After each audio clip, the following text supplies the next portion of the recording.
Përshëndetje dhe mirë se erdhët në A2 sot. Keir Starmer ka dhënë dorëheqjen si kryeministri i Britanisë së Madhe dhe udhëheqës i Partisë Laboriste. Lajmi është bërë me dije përmes një deklarate në Downing Street, ku Starmer u shpreh se do të vendosë të parin vendin të cilin e dua.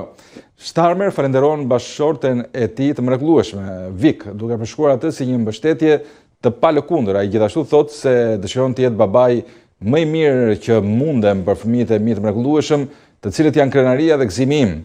Dorëheqja e Starmer vjen pas tensioneve të gjithnjë dhe në rritje brenda laboristëve, ku së fundmi ka pasur thirrje të vazhdueshme për ndryshim leadershipi, si dhe përçarje të dukshme në qeveri.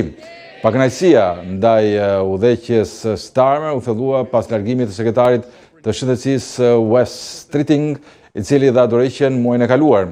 Në deklaratat e tij publike, Streeting kritikoi ashpër atë që cilësoi si mungesë vendosmërie nga ana e kryeministrit dhe la të hapur mundësinë për të kandiduar në të ardhmen për drejtimin e partisë.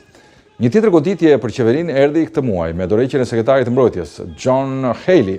Healey u largua pas një mosmarrëveshje mbi financimin e forcave të armatosura, duke akuzuar Starmer se nuk kishte përmbushur premtimet publike të bëra lidhur me buxhetin ushtarak. Dorëheqja e dy figurave kyçe ka shtuar spekullimet për tensionet të brendshme në qeveri dhe ka ngritur pikpyetje mbi stabilitetin e udhëheqjes së Keir Starmer në një periudhë sfiduese politike.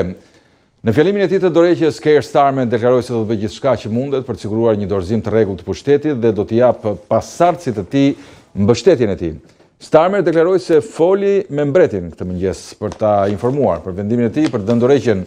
Sa i përket krizës brenda laboristëve, tha se i kërkoi Komitetit Ekzekutiv Kombëtar të partisë të përcaktojë një orar me hapjen e nominimeve për udhëheqjen më 9 korrik, proces që do të mbyllet përpara se parlamenti të kthehet në shtator.